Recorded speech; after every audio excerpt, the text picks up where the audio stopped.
Hello everyone and welcome back to another video from Gameplay Classic. In this video, I'm going to show you how to skip cutscenes on the Far Cry 5 game. So let's get started right away. First of all, open up the Far Cry 5 game on your device, and once it is fully loaded, you may start a new game if you wish, and you may also continue from where you left off previously.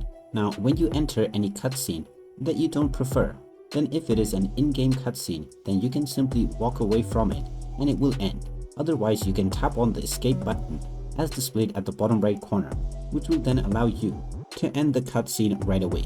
And there you have it. That is how easy it is to skip a cutscene on the Far Cry 5 game. If you find this video helpful, make sure you hit that like button and subscribe to our channel if you haven't done so already. Also ring that notification bell to never miss another update from us. Thank you for watching, and I will see you again in the next video.